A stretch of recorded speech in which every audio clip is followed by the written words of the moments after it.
My name is Greg Woodring. I am the president of Ann Arbor for Public Power. And I'm so excited to be here to bring you these three fantastic speakers that we have lined up for tonight.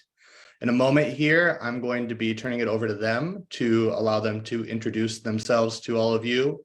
Shortly after that, we will be moving into a prepared questions section where I will be asking them various questions about making a Muni, pathways, pitfalls, and possibilities. And finally, after that, we will open it up for question and answer. If you have any burning questions that you'd like to see answered or anything that occurs to you during the presentation, feel free to go ahead and add it into the question and answer section within Zoom. That is the easiest way for me to see your questions so that I can bring it over to our fantastic speakers. If you have difficulties with that, I will also be monitoring the chat both on the Facebook live stream and within Zoom. All right. But without further ado, I'll get right into it. Senator Irwin, would you be willing to introduce yourself? Yep, absolutely. Greg, can you hear me? I sure can. Awesome. I will turn my video on as soon as it is enabled, but my name is Jeff Irwin. I am a state senator for the 18th district, which covers a number of communities in Washtenaw County, including Ann Arbor and Ypsilanti down to Saline and Milan, and was just fortunate enough to be reelected and to now be looking at serving the 15th district, which basically stretches from Ypsilanti down to Tecumseh and encompasses the southern half of Ann Arbor.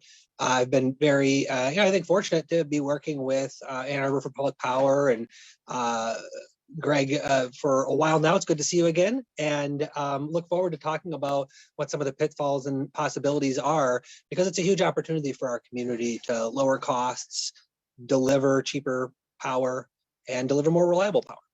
Thanks. Fantastic. Thank you so much, Jeff. I'm going to turn it now over to Representative Seth Berry. Greg, Jeff, John, good to be with all of you, and thank you very much to Ann Arbor for Public Power for inviting me to join you. It's been a pleasure to watch your progress and cheer you on from Maine, where I've been a state representative for 7 terms and served 4 of those terms on the Energy, Utilities, and Technology Committee. We have joint committees in the Maine legislature, so that's House and Senate. And I chaired that committee for 3 years and kept bumping up against the utilities in my effort to clean up our energy mix here and move us forward with a more decentralized and decarbonized grid. So I started looking at business models and got very passionate about moving forward with a consumer-owned utility, a nonprofit utility such as you're doing. And here in Maine, we are now looking at a referendum. We will be on the ballot in 2023. November of 2023, so it's very exciting. And if it passes, it would make Maine the first state since Nebraska to be 100% public power or cooperative power. So happy to share our experience. I actually stepped back from the legislature so I could focus on this completely. I do have a day job, but all of my other time goes to what we call the Our Power movement, and ourpowermaine.org is our website. I'm happy to follow up with folks afterwards if you have questions, but I'm here to answer your questions tonight and looking forward to it. Awesome. Thank you so much, Seth. And finally, John, would you be willing to introduce yourself? Sure. Am I on? Video's on? You are, but we can't see your video. Okay, let me see. There we go. Oh, there. Okay, great. Hi, my name is John Coyle. I'm an attorney with the Washington, D.C. based law firm of Duncan and Allen, LLP. How did I get here? I think I got here because I've actually done a couple of municipalizations and therefore could speak from experience about prospects, pitfalls, and whatever, especially pitfalls, because that's what lawyers do. Anyway, it's good to be with you this evening, and thanks for having me. Fantastic. Thank you so much, John, and thank you everyone for tuning in. We're going to be moving into the prepared questions section, and I just want to remind you all once again, we are very excited to answer all of your questions.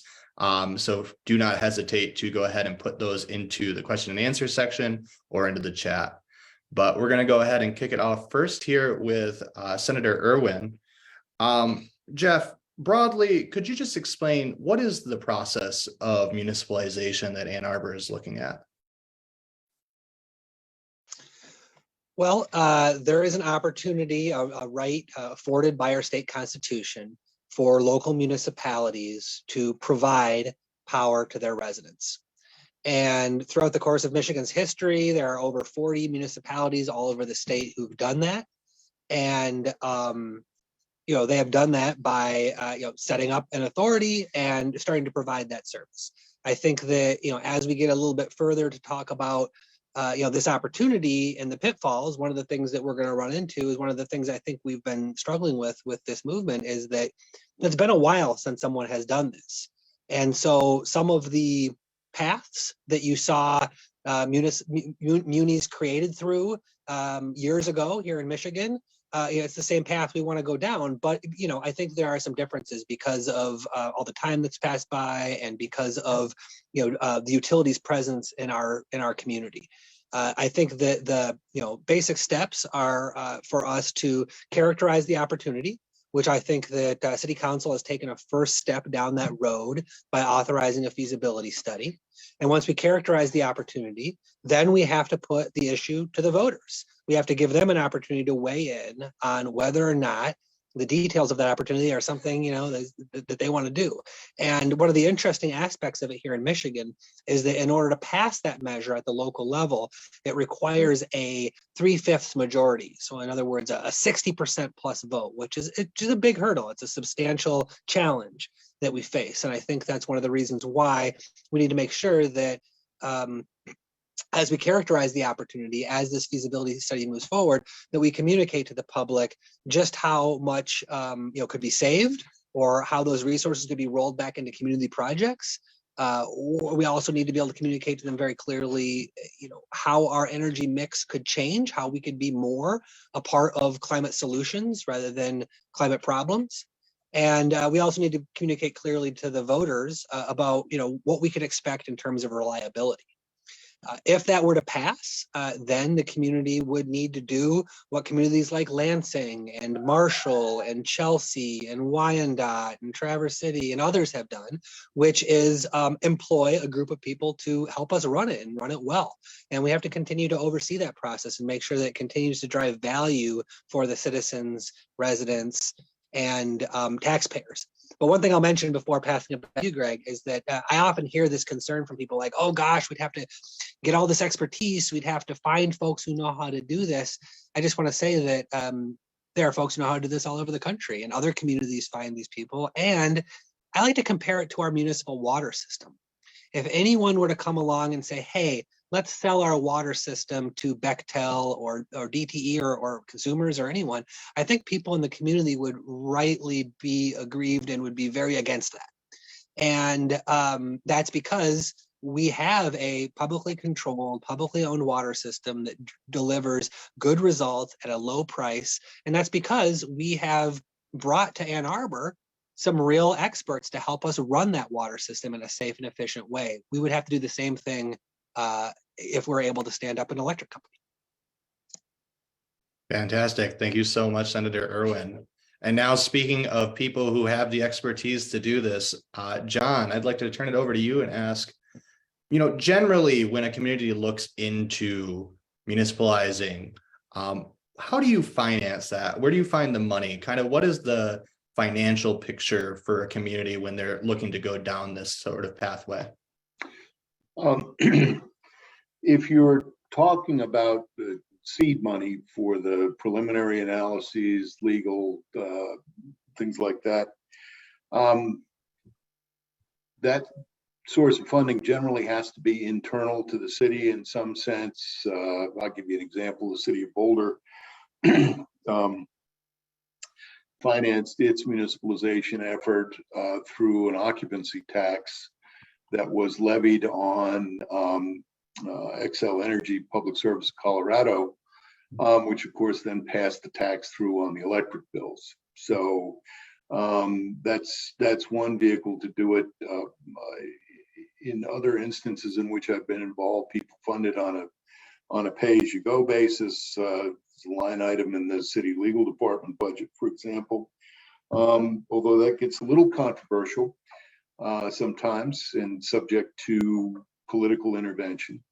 And then sort of a third example would be the city of Clyde, Ohio, which never disposed of the proceeds it got when it sold its medicine. So 25 years later, when they said, yeah, we want to reconsider this deal, they still had a good chunk of change in the bank.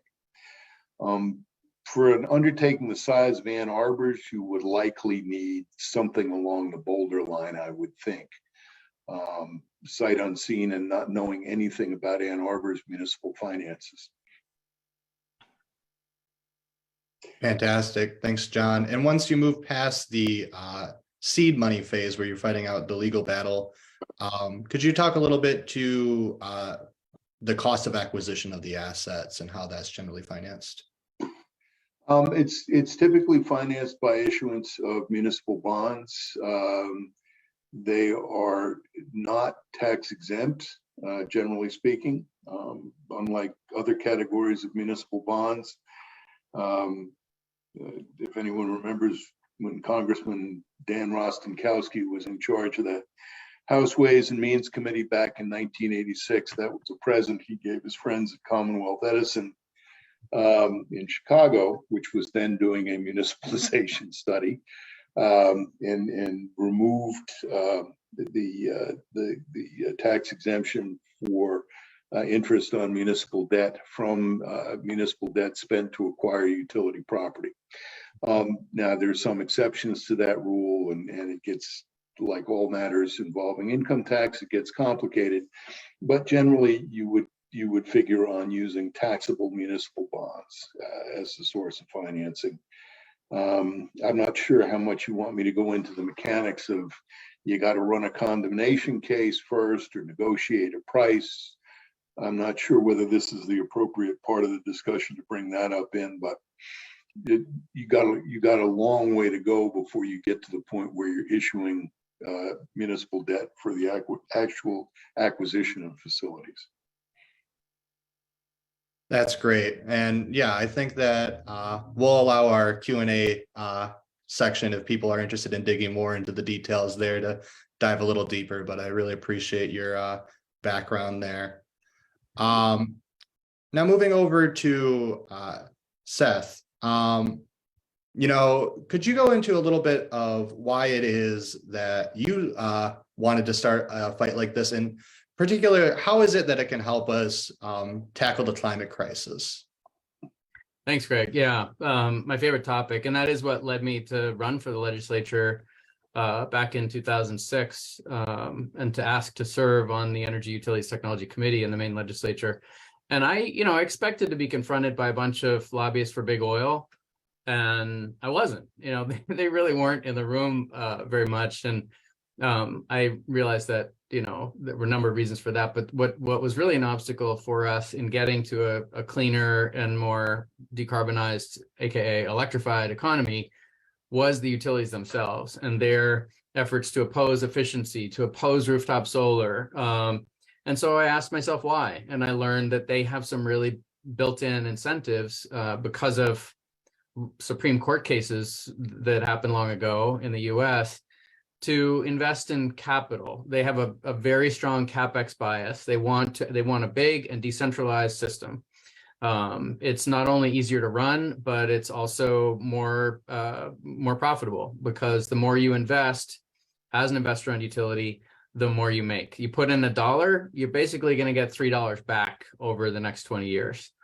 And that's really good money, and it's guaranteed. There's no competition, right? Unlike other businesses. So you will get that money. And effectively what happens with investor-owned utilities is they're printing money off of their customers in the United States. Now, there are different regulatory regimes in other parts of the world. And of course, many parts of the world have community-owned utilities. But here in the US, I think we have a particularly rigged system that really doesn't work for getting to a decarbonized world and a more resilient grid as well, which is, of course, decentralized and not to the liking of those who want a centralized and overbuilt system. The reason I got up a moment ago is I was inspired also in 2019 by a book written by an economist here in Maine. It's called A New Energy Policy Direction for Maine, A Pathway to a Zero Carbon Economy by 2050. This is a Maine economist and named Richard Silkman, and he wrote this book because he wanted to map out how can Maine fully decarbonize by 2050 without spending more on energy overall. How can we shift our spending on fossil fuels to spending on clean energy, which will mostly come from the electrical grid? Dr. Silkman found that really the only way that he could model that shift without it costing us more was through public investment, and that can be, it could be cooperatives, that are not part of government, but the revenue bond market that John just referred to is where that money comes from. You can borrow at 3.5% instead of at 9, 10, 11, 12%. You effectively cut the cost of capital in half. And guess what? We are at a historic moment where we need to invest in the grid like we never have since at least the 1930s, right? We have to make massive investments in order to decarbonize. If we're going to shift transportation to electric vehicles, we need to make investments in the grid that can handle that. If we're going to we're going to shift to heat pumps for heating and cooling of buildings and office space, then you need to expand the grid for that. And of course, the generation fleet has to massively scale up for renewables as well as storage capacity. And we have to displace all the coal and oil and gas-fired generation that's going on now. So the scale of the investment that we need to make, the tripling of the capacity of the grid, the massive new fleet of renewable generation can either come at X or 2X, right? Which do you want to pay for, guys? And by the way, like, how quickly and how affordably will we get there if we're paying for it at twice what we need to pay? It doesn't take a rocket scientist to say, I'll take the half price item, please. It just takes a good shopper. So that was a real aha moment for me. And the other thing that I looked at, and I'll end here, is who's leading on getting to a decarbonized world? Like, where in the US, what are the communities that are leading the charge? Who's getting there first? And, I'm in Maine, so I looked at Vermont. Wow, they're doing a pretty good job. Wow, Burlington is at 100% renewables already. That's pretty cool. Who else is at 100% renewables? Aspen, Colorado. Okay, who else? Well, the next four, and these are, by the way, these are the 6 communities in the US that got to 100% renewables by 2016. The first 6 that got there, folks, they were all consumer-owned utilities. It was Burlington, it was Aspen, but the rest of the 4, the other 4 were conservative communities. They didn't do it because it was, because they're a bunch of screaming liberals. They did it because it made sense financially. It was Rockport, Missouri, Kodiak, Alaska, Georgetown, Texas, and Greensburg, Kansas. So these 6 communities, all of them served by consumer-owned utilities or nonprofit utilities, munis and co-ops. They were the ones that, to me, just proved again that this is the right business model if we're going to go forward rapidly and affordably into a decarbonized world. Fantastic. Thank you, Representative Berry. Moving over to Senator Irwin. So there are those in our community who are concerned that municipalization is going to be too legally difficult and expensive to pursue. John was just speaking to some of the costs involved in the legal proceedings to leading up to a municipalization campaign. What is your response to those concerns? I think that those concerns are the first sort of questions that anybody should be asking. And that's one of the reasons why it was so important that we get a good feasibility study and we get a better characterization of what we're really talking about here. Because I think that what we're experiencing now with folks who are pushing back in that way is really a lot of monsters under the bed, really. It's a good question. We absolutely have to know how much it's going to cost. We have to know how much can we save or how much more it would cost. It's critical. But what I also believe is that this is going to be, if we do this, it's going to be extremely expensive. But if we don't do it, it's going to definitely be more expensive. And the reason why is because of exactly what Representative Berry was talking about. There is a structure here in Michigan and in many states that determines how the investor-owned utilities and their shareholders make money. And that system has been rigged in such a way, I thought that was a fine word, to bias the utilities towards certain decisions. It biases them towards underinvesting in reliability and the distribution grid because that's not where they make their money. And it biases them against distributive generation because that doesn't allow them to invest in the big plants, which is once again how they make their money. And so, when people tell me this is going to be too expensive, I pretty much just agree with them and say this is going to be extremely expensive. But the only thing more expensive than doing this would be to not do it. Right? It kind of reminds me of energy efficiency investments. Yeah, they cost a lot of money, but they cost less money than not doing it. And so, there's a lot of things like that in our lives. And I think that when we start thinking about something as fundamental to the well-being of our community and so fundamental to the prosperity of our community, something also that is a natural monopoly. It doesn't make sense to have 5 different people running 5 different sets of wires all over town. When you have that scenario, a fundamental, basic need for the community, something that's essential for everyone to get by, and something that's a natural monopoly, that's when, like with our water system, it makes perfect sense to start thinking about a consumer-owned or a publicly owned system. And it's not complicated to understand that paying for provision of power plus the profit for the shareholders, plus the lobbying expenses, plus the advertising, plus the mega salaries for the executives, all that is obviously going to be more expensive. And then there's one more piece of it too that I think is an important point to consider for a community like Ann Arbor. Ann Arbor is one of the most densely populated portions of DTE's entire service area. And Ann Arbor is a relatively inexpensive, good community to serve.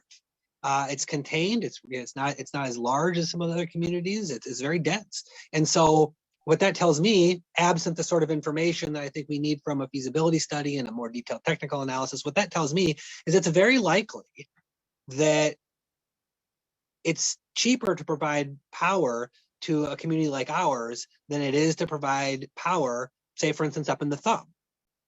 And people in Bad Axe or in Tuscola, Sanilac County, they pay the same rate for power as we do, even though it's much more expensive to serve them. And, they pay the same as the people in Monroe who live right next to the power plant and have to breathe that air. So I think there are a lot of reasons, a lot of very intuitive and obvious reasons why it would be cheaper to go with a Muni.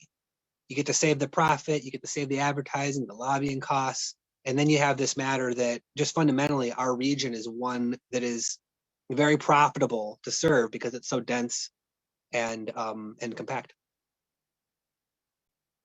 Fantastic. Thank you so much, Senator Irwin. And now I think we are all of kind of like minds on this so far, but John, I'm looking for your more technical background on this to kind of give us a little bit more insight into exactly what are some of these financial advantages and disadvantages of a Muni versus traditional investor-owned utility. Excuse me. Yeah, I wouldn't put it quite as forcefully maybe as Seth did, but essentially your cost of capital is lower. Inherently, you are looking at even taxable municipal debt costs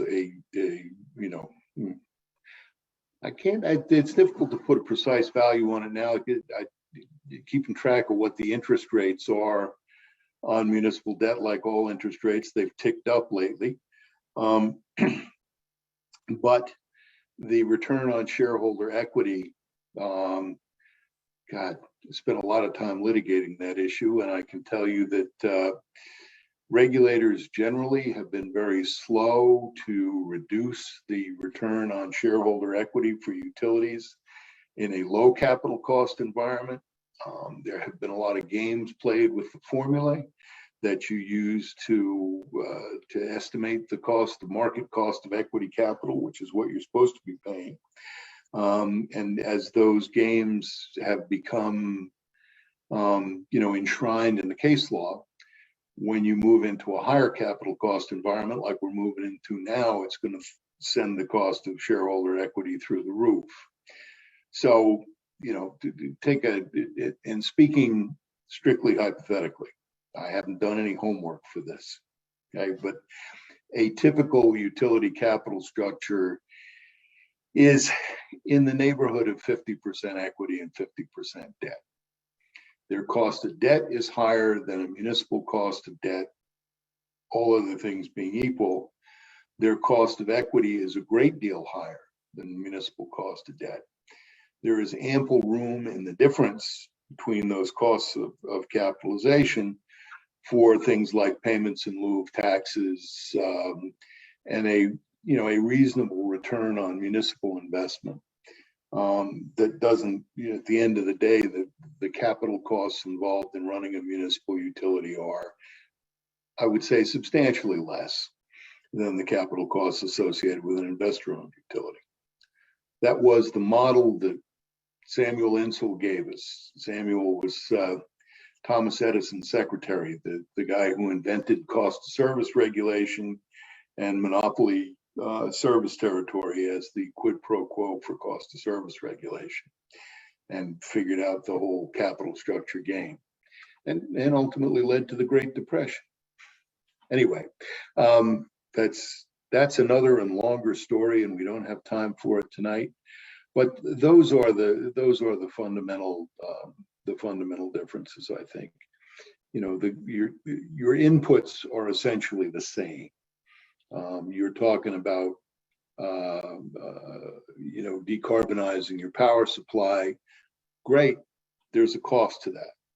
You don't pay for fuel, but you do have to deal with intermittency, right? So I've not seen any credible studies that to me show a big difference over time in the cost of power supply, although you would have to believe that the absence of fossil fuels will ultimately drive the price down.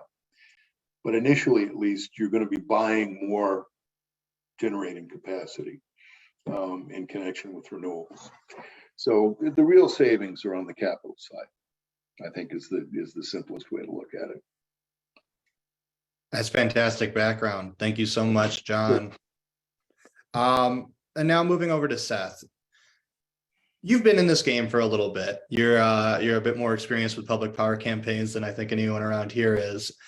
In your experience, what are some common pitfalls that befall communities that are attempting to create a public power utility, and what advice do you have to those communities to avoid them? Oh, and you are on mute. Sorry about that. Thank you. It's a great question, and I appreciate your nod to my experience, and we have been working on this since 2019, actually late 2018 even. But I can't say that I've been intimately involved in other municipalization efforts in other parts of the country. I've focused on Maine, but I've certainly studied efforts around the country that have been successful, and that includes more recent ones. The effort in Boulder. The effort in Winter Park, which was very successful, Jefferson County, Washington, certainly Long Island, which is more at the scale that we're talking about in Maine. And very interesting, going back into the dawn of the electrical era in Michigan, there was a campaign in Detroit led by a young fellow named Hazen Pingree. Well, he left Maine when he was a young fellow, but he grew up in Maine, went to the Civil War, fought valiantly there, and then ended up in Detroit and became a prosperous shoe manufacturer, then became mayor of Detroit. And he decided that he had two primary goals. He wanted to feed the hungry, and he wanted to municipalize the local lighting company.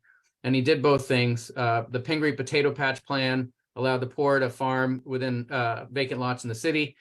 And he successfully led the charge to municipalize Detroit's public utility, private utility at the time. So Hazen Pingree was a great story as well and an inspiration. But I think the more recent examples do hold some real lessons. And it is harder now, I think, than in Pingree's time for a number of reasons. Certainly the utilities, investor-owned utilities have rigged the system. And I do use that word advisedly, but there's a lot they've done. The Rostenkowski rule is a great example. That initial debt issuance should be tax exempt, but thanks to the investor-owned utilities, it's not. I think the biggest pitfall probably is really underestimating the extent to which investor-owned utilities are willing to go to war, to say anything, do anything, spend anything to frighten their captive customers. Monsters under the bed is a great phrase. Thank you, Jeff. I'm going to use that.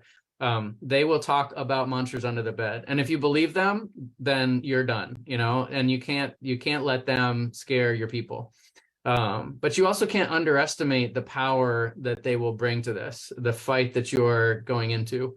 It's very important to do your homework, to steel yourselves for the battle, to work hard, to gather people up locally. I think you're doing all of that, by the way. It's very clear to me. I encourage polling, to spend money on research. It's worth it. I know it seems like, you've got other priorities, but you need to do polling. You need to understand where the electorate is, and you need to do it frequently. Focus groups will really help you to understand what's on people's minds. What do people in Ann Arbor care about? And what's the best way to explain this to them so that they get it, and that you can then maybe do polling on a broader basis using those focus groups. I'm a big believer in research.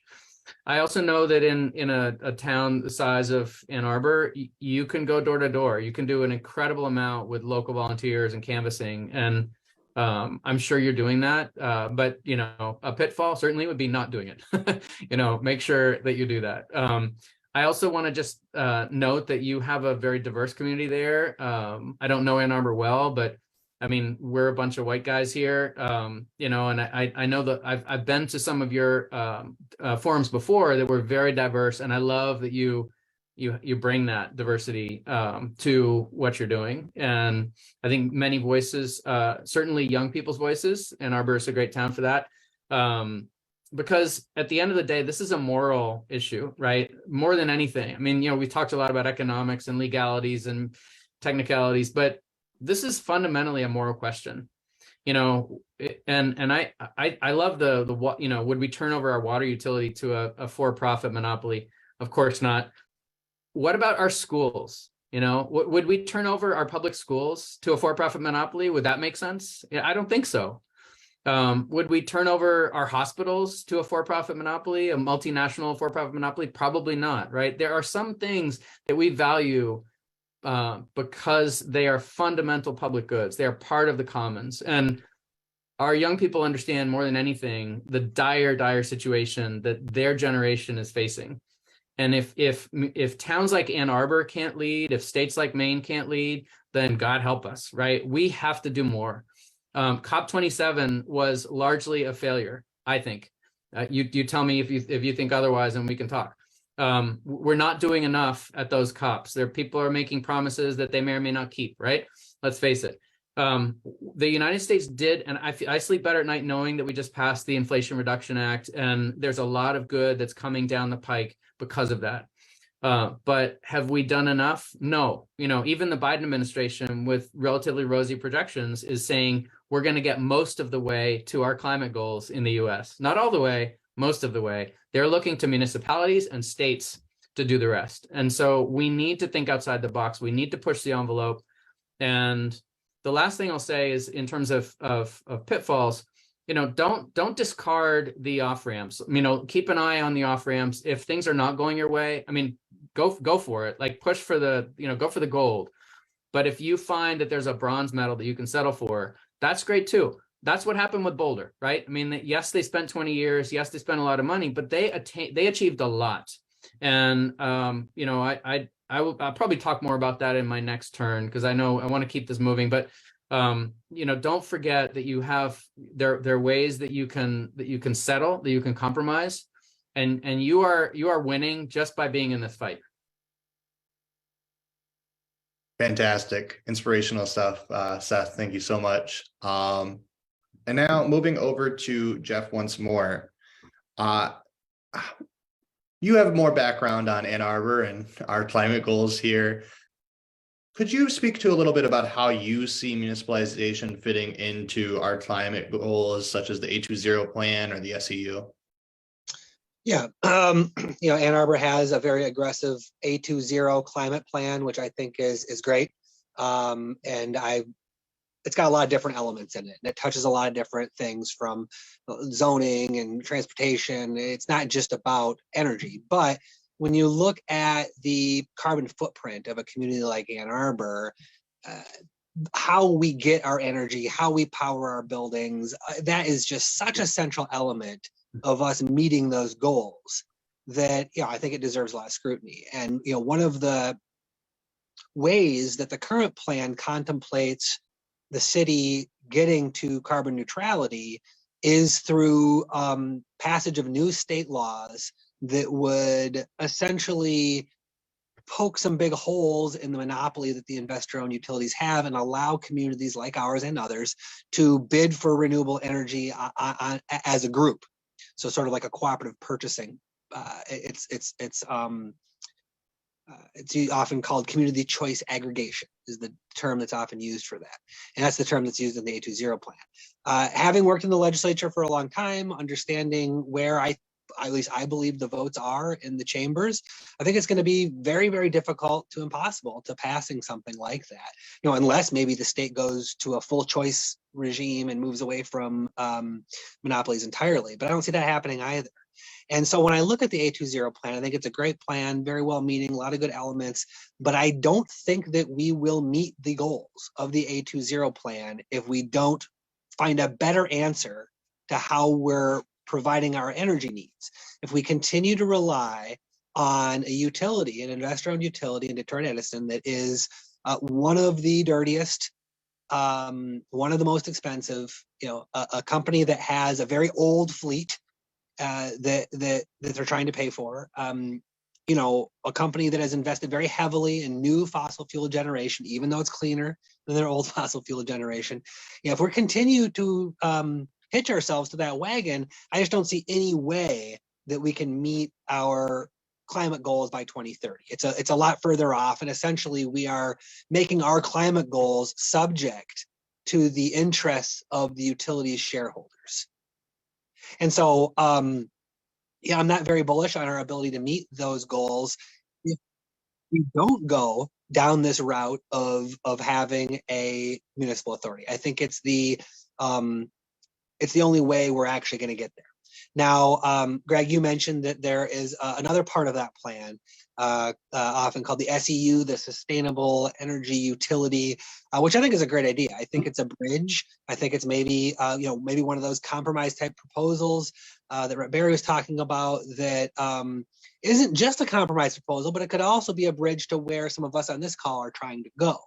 I also think that if the city starts moving on that approach, it will be a good opportunity to prove that some of these things can work. And I think it frankly will be a good opportunity to show that the incumbent investor-owned utility isn't interested in working on some of these innovative techniques and may even take actions to frustrate them. And so it'll be really interesting to see how the city's negotiation goes with them as they start to roll that out. I think it has a tremendous amount of promise.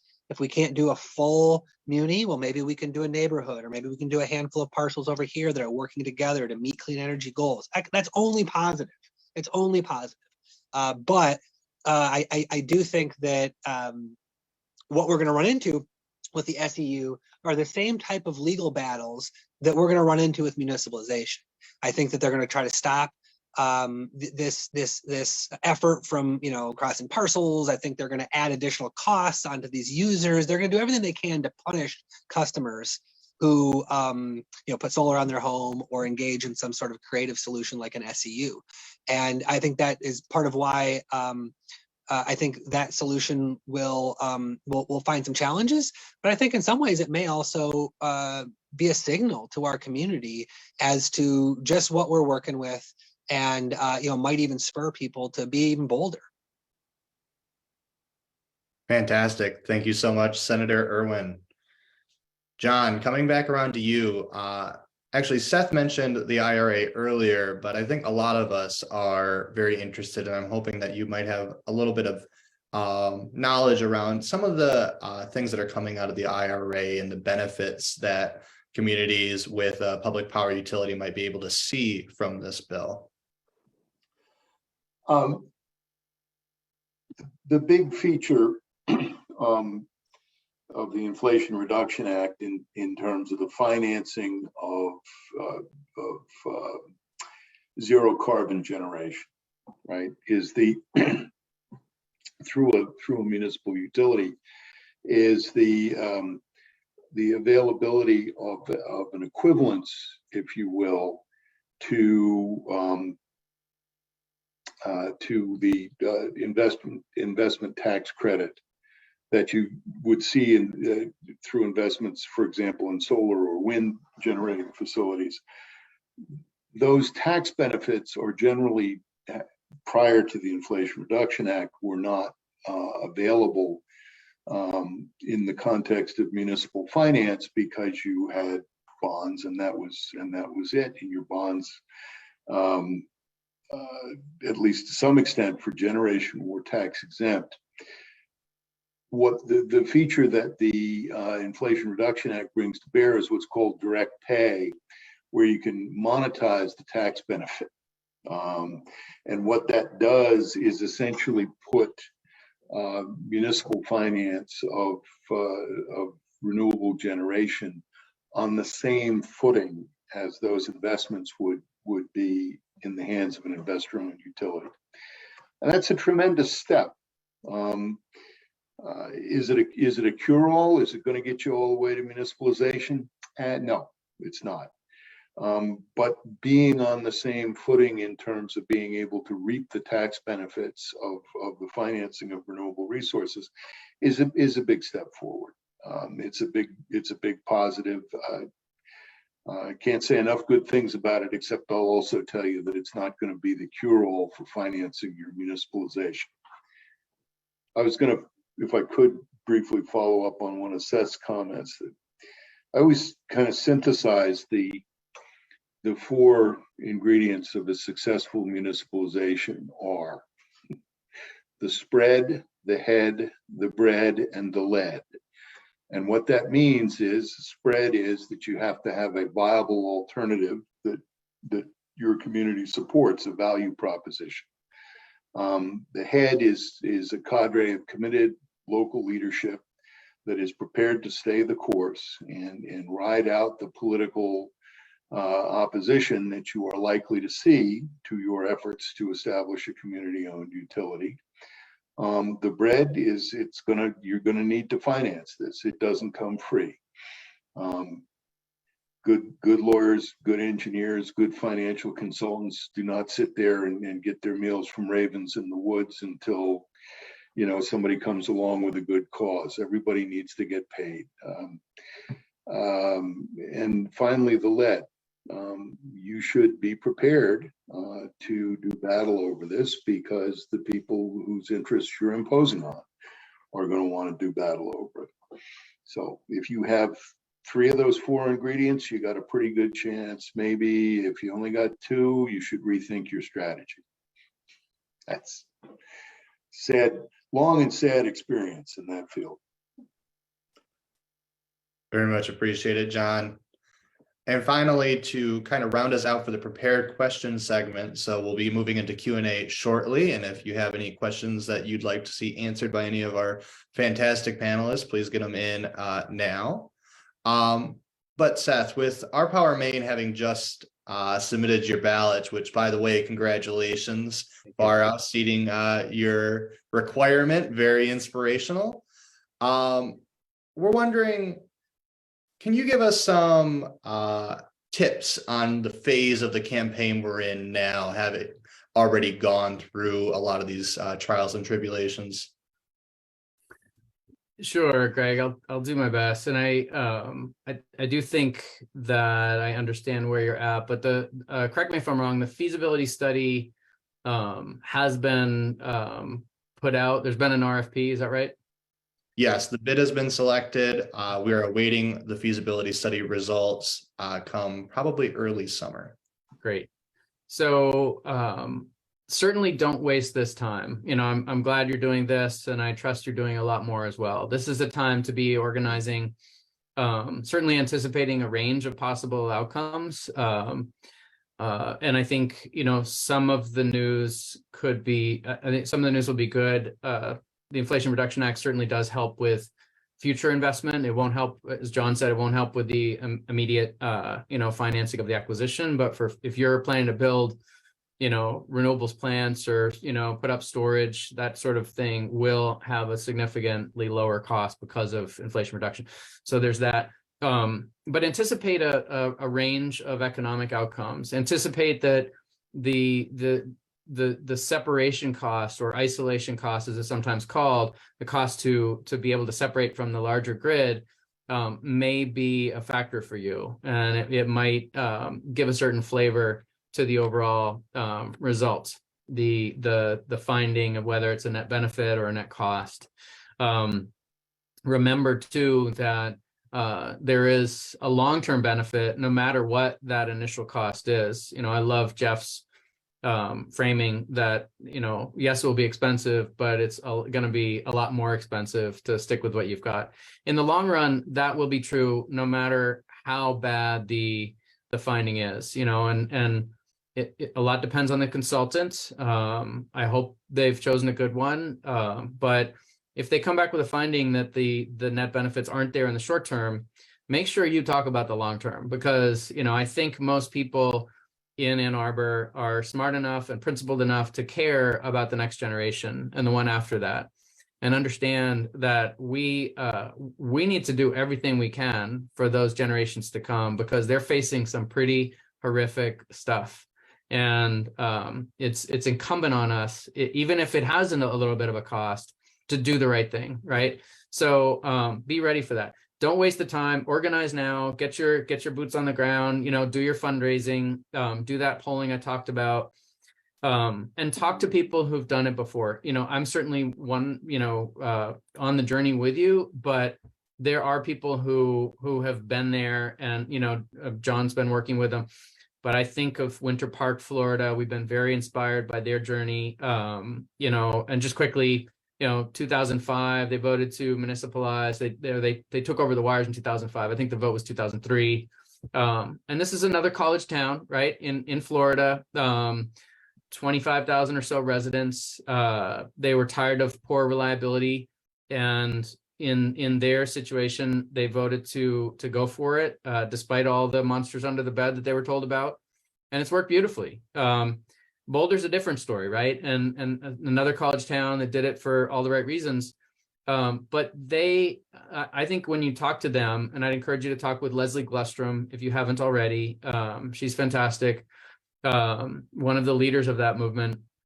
Leslie is very proud of what they accomplished. And I think the vast majority of people who've been involved in the Boulder effort are very proud, and rightly so, because what did they accomplish? They finally got their utility, Xcel, a massive multi-state utility, to agree to retire all of its coal plants by 2030.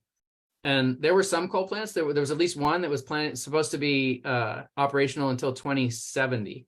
So they shortened the life of that coal plant by 40 years, and maybe a bunch of other coal plants as well. They moved the utility to make an overall 80% CO2 reduction from its levels in the year 2005, and I think to do that by the year 2030. So those years and those dollars and those efforts were well spent, because they did find an off-ramp that achieved something not only for Boulder, but for all of Colorado and beyond. And I think that's what they were in it for to begin with, right? It was never about just having renewables for Boulder. It was about having a better climate for the next generation and the one after. I think, you know, the organizing that you do now is critical, because it pays off. You build momentum. So I want to end with that. In any political campaign, and this is a political campaign, it's the early effort, it's the early donation, it's the early participant who gets involved, it's the early conversations that you have that will have the biggest impact, because those spread, right? I'm sure well, many of you may be familiar, if you follow politics, with Emily's List. It's a great, you know, organization that helps to get women elected, Democratic women elected. Emily's List is not named after someone named Emily. Emily's List is an acronym. And the acronym is, and apparently the founders were a bunch of bakers, because they found the acronym is early money is like yeast. It makes the dough rise. So organize around your fundraising, get some donors in the door, even the small dollar donations, build your list, because the early money will multiply, and so will the early volunteerism, and so will the early conversations you have. And I can't emphasize enough that not to waste this time, but to continue pushing and organizing and doing the great work that you're doing in events like this one. Fantastic. Thank you so much, Representative Barry. And I really appreciate just your inspirational advice. You over in Maine have been a huge inspiration to us, as well as all the other campaigns you mentioned across the country. And also thank you to Jeff and John so much for your fantastic answers here. We'll be moving into the question and answer portion. I'm hopeful that we'll be able to get through all of the questions that people have. We will be cutting this off around 8:30. So if we don't manage to get through all of them, we'll try to answer them in other ways. But you spent a decent amount of time just now talking about Boulder and how they did win some very great concessions despite ultimately having settled. I think there is a question here, though, about what in particular were some of the issues that befell Boulder? Like what are some of the mistakes, if either you or John or Jeff have any insight into that they made that we could try to avoid here in Ann Arbor? And also, I'd like to just say for all of our panelists, feel free to chime in if you have any insight in any of these questions. This is I might direct it to one person or the other, but we're happy to hear from any of you if you have a point to make. I was FERC counsel for the city of Boulder, so I have some insight. Without betraying any attorney-client privilege, I hasten to add. Colorado has a very strong home rule provision in its state constitution. And I would summarize it by saying that as long as a municipal utility or the effort to form a municipal utility occurs within the boundaries of a municipality, there isn't much that any state entity can do to interfere with it. Boulder, I think, made a tactical error early on in deciding that they wanted to serve outside of their municipal limits. And that in turn subjected some of what they were doing to the oversight of the Colorado Public Utilities Commission. Public Service Colorado XL was successful in persuading a state trial court that Public Utilities Commission approval was a prerequisite for the undertaking condemnation of investor-owned utility facilities. And so Boulder ended up spending about 3 years playing Bring Me a Rock with the Colorado Public Utilities Commission, which was a very expensive and I think fairly stated, ultimately unproductive effort, which, exhausted people. And that's what it was intended to do. Had they made a choice, at least in my view, and again, I'm not betraying any confidence here, but in my view, had that decision not been taken, had the municipalization effort focused strictly within the boundaries of the municipality, those delays would not have happened. There would have been, other rocks to push up the hill, sure, but that particular problem was a very expensive, time-consuming, and unproductive pathway. And then when you got to the end of the PUC process, the PUC essentially said, yeah, we'll let you guys work out, what you're doing with the wires, but we're not going to let the city condemn inside any of the substations. So ended up having to work out a whole new interconnection scheme and essentially construct duplicate substations at, I forget whether it was 5 or 6 separate points of interconnection. Again, tremendous waste of resources. But that's what you get sometimes if you are entangled in the state regulatory process, where, dare I say it, I mean, the crude term is regulatory capture, but there is often an identity of interest between state regulatory bodies and the entities that they regulate. It's worldview, you're not, I don't mean to suggest that anybody has any bad motives in all of this, or that in fact it is a moral issue. It's really a question of perspective. There it is. Fantastic. Thanks, John. Sure. And that just kind of leads me to another question I want to pose over to Jeff. You spoke a little bit earlier about how we have this provision within our state constitution. Do you see our legal battle a little easier because we are not going to be pursuing a strategy like Boulder is to expand outside of Ann Arbor, and wouldn't likely, I imagine, be subject to the same Michigan Public Service Commission oversight? So, currently the discussion has always been around staying within the municipal boundaries. And I think that unquestionably it makes it a simpler, less complicated, less legally complex approach. Having said that, though, I think that there are just some, basic differences between Colorado and Michigan that I don't probably fully appreciate. And I'm not sure to the extent anyone really knows how the interplay with the Foot Act and the constitutional provision are going to play out in an environment like ours, where the investor-owned utility has a lot of substations and other resources in the community that are important to power provision here. So, I think the most straightforward answer to that question is I don't really know, and I don't think anyone does yet. We would be, and I think this is one of the reasons why this campaign is so important to us, and it's also so important to our investor-owned utilities, is that this would be cutting some new ground. And when I look at a constitutional provision that unequivocally grants us the right to move down this road, I think that gives me a lot of confidence that we can be successful. But I think that there are some statutory elements, like I mentioned, the Foot Act, that I think are going to be we're going to have to reckon with. And I think this is going to be one of the biggest hurdles that we face in this whole effort. I think that even if we get past the legal point, the next thing is going to be that the utility is going to say either we can't condemn any of these assets, or if we do, that they're going to value them at multiples of what they are actually worth. And so I think there are layers of legal challenge here, and so I think that's going to be look, the thing I'm most interested in learning from the feasibility study is some of that stuff about cost and cleanliness and reliability. But I'm hoping that we learn a little bit more about that as well.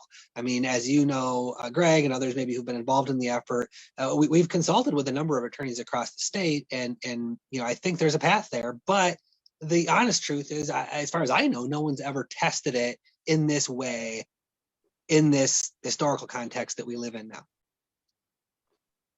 Absolutely. Thank you, Senator Irwin. And, that just gives us more ammunition for discussions we need to be having like these in the future with other legal experts, and continuing to dive into it through things like the feasibility study. And, it's another opportunity for Ann Arbor to be a leader on this issue and prove it out and open that doorway for the rest of the communities. So thank you so much for John and Jeff for your fantastic experience there. I've got another question here related more to power production. So what opportunities would we have within Ann Arbor to produce renewable power? Do we have opportunities? And I'm going to take the liberty to expand this question a little bit. If we can't produce all of our power within Ann Arbor, what type of opportunities would we have to find power elsewhere?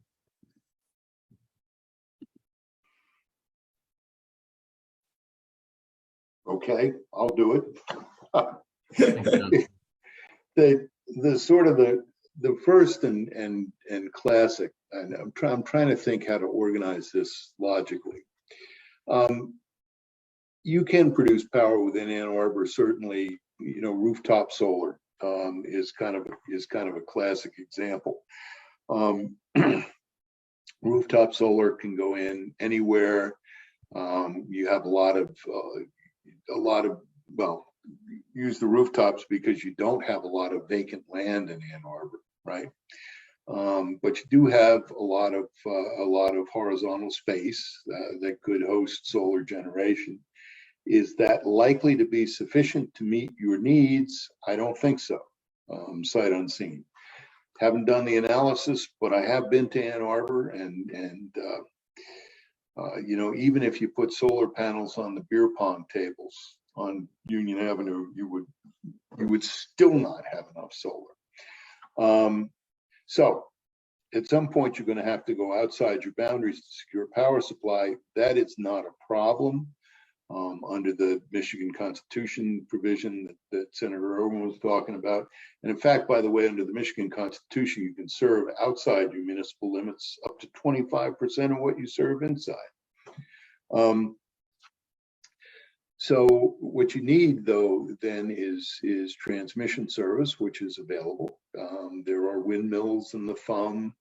You can certainly buy solar or wind or other forms of renewable power from elsewhere in the state, from elsewhere in I'm trying to think, where you are in, part of you at least is in PJM, and in other parts, or you're not that far from the Midwest Independent System Operator. So there are, Myself.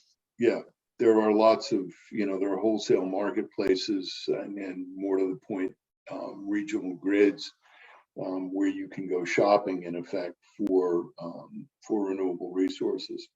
So the access is there. Can you do some of it inside? You can. You can do some of it inside, by the way, without actually acquiring distribution facilities. To some extent, that is what your sustainable energy utility model looks at. And there may be complications to that, but you know, they have one in Delaware, they have one in the District of Columbia. I'm trying to think, in Vermont. And so it is a proven homegrown model. Again, it will not meet all your needs, but it's a good start. The other thing to think about is microgrids internally. As you develop internal generating resources, the idea actually of disaggregating your distribution system a little bit so that those things become, in fact, freestanding nodes is a good resiliency measure, but a little bit beyond the scope of the question you asked me, sorry. All great information. Appreciate it so much. Does anybody want to add anything else to that, or should I move on to the next question? Sounds good. Fantastic. So the next question is around labor, labor unions and the local workforce. What can be done to kind of get buy-in within labor groups, and what sort of incentives might there be for labor involved in a municipalization campaign? I can take an initial stab at that. Jeff, you can have a more local knowledge of your proposal, but Maine is a state which does not allow public employees the right to strike. That is an issue for us because even though we have a private sector operations company in our model, the union has been frightened by an analysis that the utilities lawyers put forward that suggests that they could possibly be found to be public sector employees, lose the right to strike, and also because of the Janus decision of the Supreme Court, was what are called agency fees. That was enough in our case for the line workers union to decide that they were not supportive, that they would in fact oppose our effort. So if you can avoid that with your proposal, I would definitely recommend it. I think it, depending on Michigan law, it might take some creativity. The other thing that we did do, and I'm very glad we did, is to talk to the line workers union and the billing specialists and call center agents very early, and ask them what would be helpful to guarantee. And we did include everything that they asked for, and then some. We added some additional things as well. We want this to be a just transition, not only for customers, but also for workers. And we believe that a well-paid, well-treated workforce is one that will do a better job. So we have included some guarantees, some retention bonuses. We want to keep the same workers, but guarantee them their jobs. We wanted to give bonuses. We chose to ensure that the future collective bargaining agreements, the terms of those continue to improve. We're talking about 2 different collective bargaining agreements. So as they merge, they go to the higher level of the 2. So there's some things we put into the language of our proposal, in other words, that I think do help to mitigate the concerns. Although, as I mentioned earlier, they haven't been sufficient to win the support, unfortunately, of the local labor union. Yeah, I'll try to build on that a little bit, just to say that Ann Arbor for Public Power has been reaching out to various labor organizations and talking about this idea and sharing the same sorts of values that it sounds like are underpinning the effort in Maine with our power. And I think that we're going to have to continue those conversations, continue that organizing, continue that outreach. And from my experience, everybody who's a part of Ann Arbor for Public Power is committed to those just transition values and concepts. But I think one of the challenges is going to be, something that I kind of heard through the gaps there and what was just said, which is that the labor movement isn't a monolith either. Right. And the workers at these utilities are going to be extremely sensitive to the information and the urgings that they get from their employer. And I just think we need to respect that and understand that, and to understand that, while we want to provide, the most seamless transition and make sure that, folks are able to continue in their career, there are a lot of ways to respect labor rights, make sure that our operation is good to working people under the scenario that we're pressing here, and under the plan, the vision that a lot of us have been casting. And so, I think that we need to understand that we may never get some of these groups, some of these labor groups that are really tied closely to the utilities. But if we can honestly and earnestly work with them and try to meet their needs. And then if we can also work with other labor organizations that are likely to be a part of the solution that we're trying to employ here, I think we can have a lot of success. Let me just throw out one example. One thing that's big in the labor movement right now, and also looms large in my own mind, is that most of the solar industry is not unionized. And groups like the IBEW and a whole host of others are very interested in making sure that labor is involved at some part of this whole process. And I think we have a really good story to tell a lot of labor organizations about how efforts like Ann Arbor for Public Power, efforts like our power, can actually result in better overall results for working people. It can result in more of an opportunity to get groups like IBEW involved in solar industries, not just in our municipality, but elsewhere as well. It's also likely to lead to us building bigger solar projects than we would if it were more scattered. And all those things are to their benefit. And so, I think we need to be realistic about our opportunities to get some of these organizations, but I think we need to keep working with them and keep trying to get them. And then we also need to understand that the labor movement is not monolithic. And I think for sure Ann Arbor is a community that is committed to labor. We've got very strong labor roots here in Ann Arbor, very high labor penetration.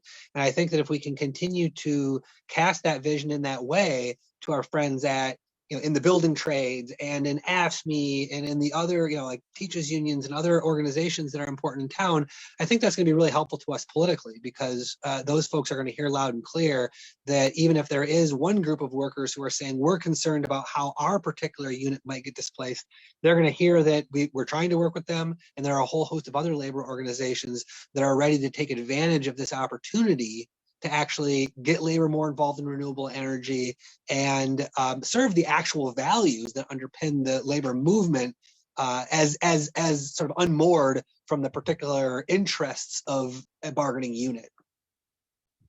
Greg, can I just add to that just a little? Because I think those are excellent points, Jeff. And I definitely would urge you to have those conversations with the teachers, with AFSCME, with those other parts of the labor community now, because I do think that if you can recruit that kind of support early on, it will help you enormously. It will pay great dividends. And look internationally. I just put something in the chat, a great quote from Sharon Graham, who's the leader of the largest trade union in the United Kingdom. They're actually fighting the same utility that we are. The owner is a Spanish company of both Scottish Power and our utility here. So she's been complaining lately about the eye-watering profits that folks are paying in Scotland to these, Spanish shareholders, and has said piecemeal action will not solve the scale of these problems. Sooner or later, labor, that's the party, labor will have to back taking the energy giants back into public ownership. And as you recall, under Margaret Thatcher, the utilities there were privatized, but the polls now in the UK are saying that, and this is thanks largely to the work of Sharon Graham and others in the labor movement there, a majority of Tories and a majority of Labour Party members now support renationalizing the utilities, and that's water, gas, and electric. So, I think, encourage folks in the labor movement to look at what solidarity means more broadly, to look, beyond the narrow interests of a particular set of workers. And just think about the larger definition of solidarity and what's going on in other parts of the world. Fantastic. John, go ahead.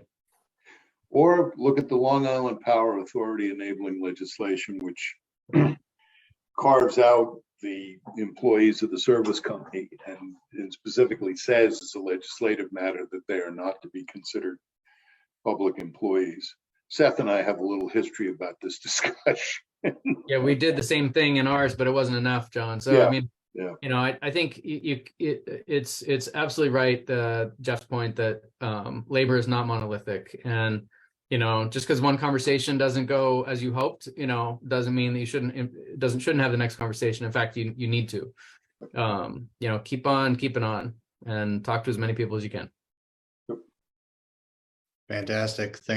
Thanks all of you for that fantastic background. And I'll just say that Ann Arbor Public Power is absolutely committed to a just transition for workers. And we have been meeting with various labor unions and the Labor Federation, and we've been making some great relationships. So while there's certainly been no firm commitments either way yet, we are very actively engaged with hearing their concerns and making sure we're responding to them. And the next question here is about environmental justice. So I would first of all recommend that the previous roundtable we did was entirely focused on this topic with some fantastic environmental justice activists around the state.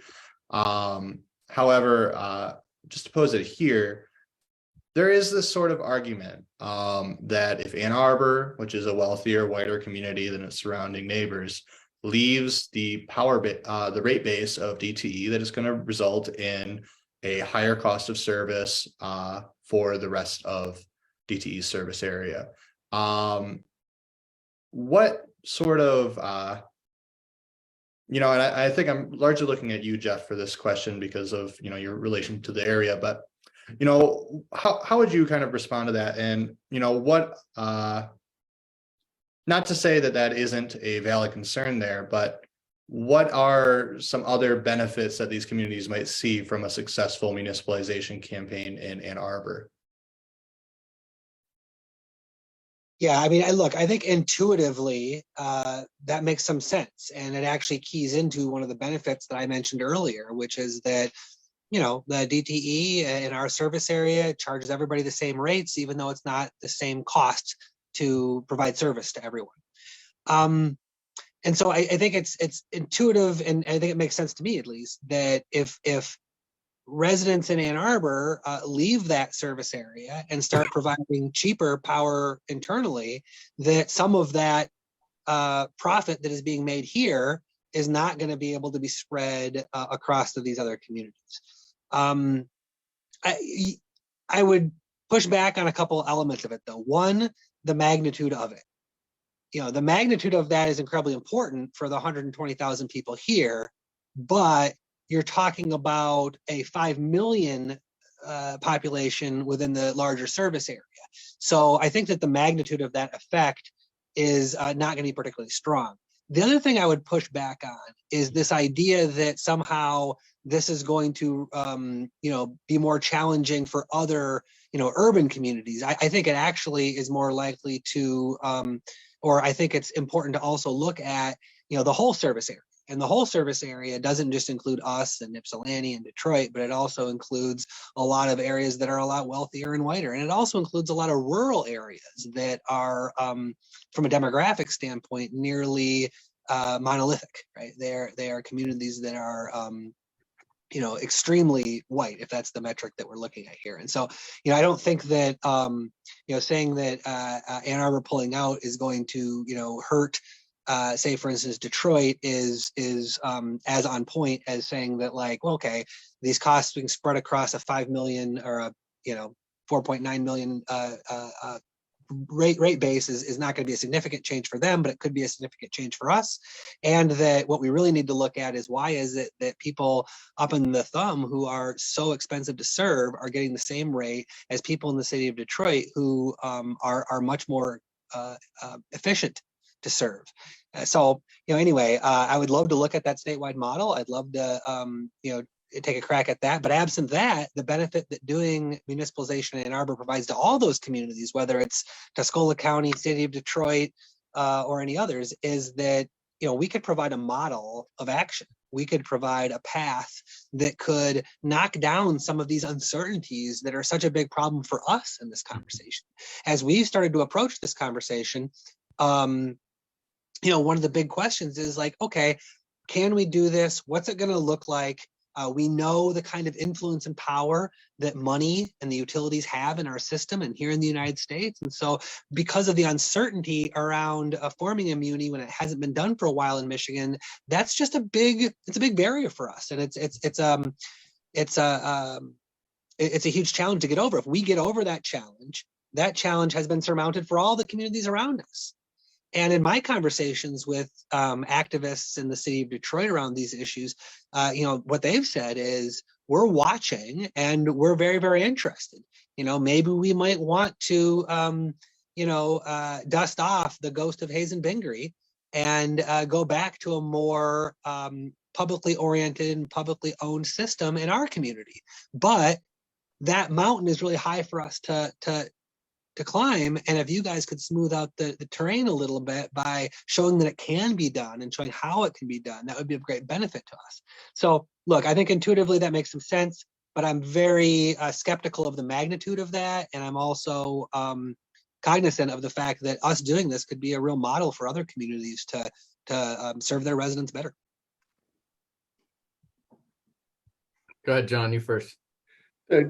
The counterpoint, or one important counterpoint to that argument that often gets buried in the discussion, is that my gain is your loss. That isn't necessarily the case. I always go back in these discussions to Roosevelt's Portland speech in September 1932, where he made a big pitch for municipalization. and I think coined the expression yardstick competition. At least that's the first instance I've ever heard of it being used. But it's exactly right. The presence of a newly formed municipal utility in the state provides incredible competitive discipline to the pricing of its investor-owned competitors. Everywhere this has been done, you see that benefit, and it's completely external to the municipalization, right? So I say that by way of saying it's not the question. It's not environmental justice, by the way. This is economic justice. But the question of economic justice is not as simple as your gain is my loss. It may be that Ann Arbor's struggle creates a larger benefit for utility customers throughout the state of Michigan. At least that's the way I tend to see it. That's the way Roosevelt saw it. And actually, he was pretty good at this stuff. I mean, he gave us the TVA. So, you know, the idea that yardstick competition is, in fact, a very potent force in utility economics. It's one of the reasons why investor-owned utilities resist it so much. I want to pick up on that, if I may. FDR enacted, the Rural Electrification Administration, made low-cost capital available to farmers so that they could electrify the countryside, because 10 out of 11 farmers did not have electricity at that time. And the investor-owned utilities were complaining that they couldn't serve those areas because the cost per mile to get poles and wires to those farmers was too high. Well, within a few years, the cooperatives had not only cut the cost per mile in half for themselves and shown that they could be done for half, but the investor-owned utilities also were scrambling and were deploying at half the cost that they had been previously. So it's, to John's point, it's exactly right. The real competition that you finally create for these entities that don't have competition otherwise will drive them to sharpen their pencils and to do a better job. And by the way, if they don't do a good job, then, in Detroit, then maybe Detroit will do what Ann Arbor does, and maybe, Ypsilanti will do next. And so that is that threat of municipalization is a form of discipline that competitive businesses have all the time, right? The business I work for can go out of business if our competitors do a better job.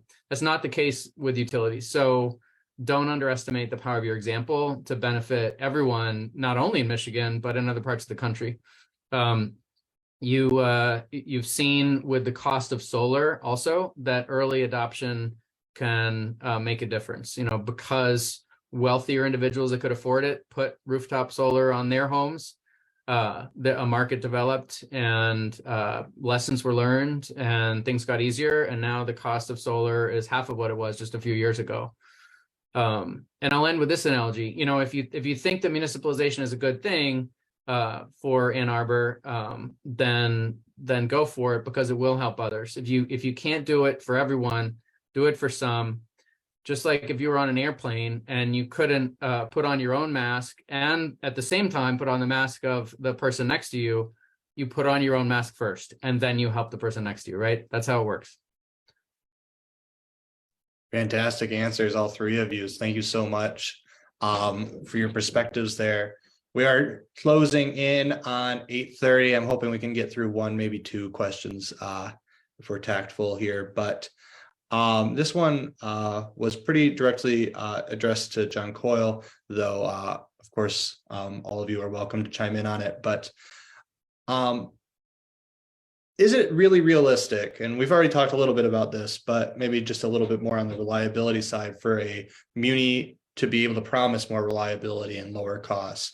Like, what is the experience of other communities across the country? Does this actually happen for them? Sure.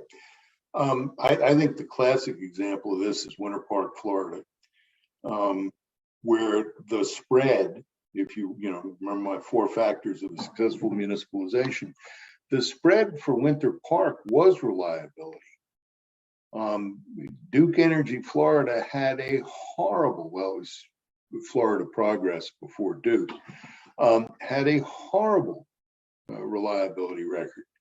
And that's what really drove the city of Winter Park, first of all, through control of the franchise, which is something that we haven't talked about and is probably worth talking about a little bit. The franchise was ultimately the tool that Winter Park used to acquire the utility. When they last renewed their franchise in 1975, if memory serves, they put a clause in it that said, if we're not happy at the end of the term of this franchise, you will sell us the utility. You can argue about the price, but you will sell us the utility. Ultimately, Winter Park had to enforce that right in court, and ended up, if I'm not mistaken, they ended up paying about $4,000 a customer for the utility. You know, they paid a fair bit. The improvement in reliability, though, to get back to the point, was dramatic. Why is that? Well, in part, it's because the service area is compact, okay, and therefore it's easier to respond for your line crews to respond to an outage over shorter distances, and so therefore your outages tend to be shorter. It's easier to patrol the system and to avoid causes of outages. I'll drag Seth into this discussion again. One of the great success stories in the state of Maine, our friend, the late Sharon Stas, who was in charge of the Kennebunk Light and Power District for many years, had a great arborist, okay?